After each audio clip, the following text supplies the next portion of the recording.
It's time for another verb of the day. Today's verb is cost. Let's take a look at some of the definitions or ways that we use this verb. The first way you are likely to hear cost used is to mean to require the payment of a certain amount of money before something can be acquired or done. So you might hear this verb being used as part of a discussion when you're looking to buy something or you're out shopping. You might see a certain item costs this amount of money, right? So what we need to pay in order to get it. A second way you hear the verb cost used is to mean to cause the loss of something. So sometimes, as there have been natural disasters, I heard people say things like the storm cost us the garage, meaning they lost their garage, perhaps because of storm damage or something else. Maybe a tree fell on it during the course of the storm. A third way you hear cost used is to just mean that something is quite expensive. So sometimes you'll hear this used in the future with will. So it, like in the phrase, that'll cost you, right? Implies that this is going to be expensive, or maybe you're going to need to do a lot of something in order to make up for that other thing. A fourth way you might hear cost used is to mean to estimate the price of something. This fourth definition is very specific. I would say you hear accountants use this term. You might hear other financial professionals or people who work in accounting departments use this. Less common from kind of everyday people. So again, in connection to work, they might say, we need to cost this project. We need to estimate how much each piece of this is going to, what the price is going to be for each part of this project, for example. Now, because of these sort of differences in meaning, we have kind of a unique situation. So the majority of the time when you hear cost used, you can know that this is going to be an irregular verb.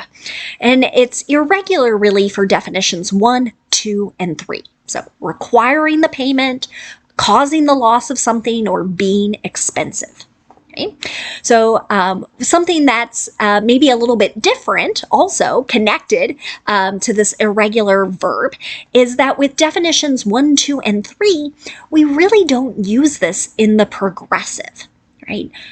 So even though I might be talking about something happening right now, I will not say that this is costing so many dollars. I just use the simple tenses. So I go back to, in this case, present simple. This costs so many dollars. The past tense and participle forms of this verb are exactly the same. So it's C-O-S-T, same spelling, same pronunciation, cost. This is just a verb that doesn't change. Now, when we go to the accounting specific definition, so estimating the price of something, then cost is a regular verb. And you will hear people use the participle form, costing, okay, to kind of describe the ongoing action of estimating the price. When you make the past tense and participle forms for definition number 4, again, it's okay to add ed. So our verb here ends with a T, cost. So when it's a regular verb, and when I add that ed, it's going to make an id sound. So it's pretty unusual to hear. It even feels a little weird for me to say costed. But again, it really means estimated. Okay. There are no additional phrasal verbs that we need to study today, so let's focus on doing some verb tense practice. Today, we'll talk about the simple past tense and the simple present. So in the simple past tense, my structure for my affirmative, negative, and statements, as well as my yes or no questions, they're all going to be the same. So in the affirmative, I'm going to have a subject, and then I'm going to use the irregular form of my verb. So an example of this might be, milk cost less a year ago. Another way I might express the same idea is to say the price was lower a year ago. Okay. Now, if I want to make a negative sentence in the simple past tense, my structure will be to start with a subject, then use did, not, and then our base verb. An example of this, his absence didn't cost his team the game. Okay. So this might tie back to our second definition regarding a loss. Here we're talking maybe about a sporting competition, an athletic game of some type. And maybe the star player was missing. And so there are people wondering, oh, if that person had played, maybe they would have won. So maybe his absence resulted or caused this particular loss. But here, this person is saying, no, it didn't cost the team. Now, let's look at making a yes or no question in the simple past tense. To do this, we start with did, then we have our subject, and then the base verb. So an example of this might be, did that new car cost a lot of money? Now, let's move on and talk about the simple present. We use this verb tense to talk about habits and routines. We also use it to discuss facts. And facts are what is probably going to be most common here with this particular verb. The thing about the simple present is that we need to pay attention to our subject. If our subject is I, you, we, or they, we're just going to use the base verb. But if our subject is he, she, or it, we're going to add an S to the end of the verb. And you can see that in my very simple example sentence. A ticket costs $25. So that is the price you will pay. Okay. Now, if I want to make a negative simple present sentence, again, I'm going to pay attention to my subject. If my subject is I, you, we, or they, I'm going to use do, not, and then the base verb. But if the subject is he, she, or it, I'm going to use does not, and then the base verb. Notice, in the negative, I'm not adding an S to the end of the verb. Here's another example. Choosing to be grateful doesn't cost anything. And I heard statements like this all the time as I was a child. So being nice, being kind doesn't cost anything, right? So there's kind of the idea of there's no price for this. Just do it. Finally, we can make yes or no questions in the simple present. To do this, we start with do or does, whichever form matches our subject. That subject comes next. Then again, we use the base verb. So still no S on the end of the verb in our yes or no questions. Here's another example. Does the red one cost more? Okay, so again, I'm asking about a fact, right? Which item here, and maybe I'm looking at different colors of a particular thing and wanting to know if this color has a higher price. Now let's take a moment to look at some words and a couple phrases related to our verb cost. The first word we're going to discuss today is just the noun form of this word. So same spelling again, same pronunciation.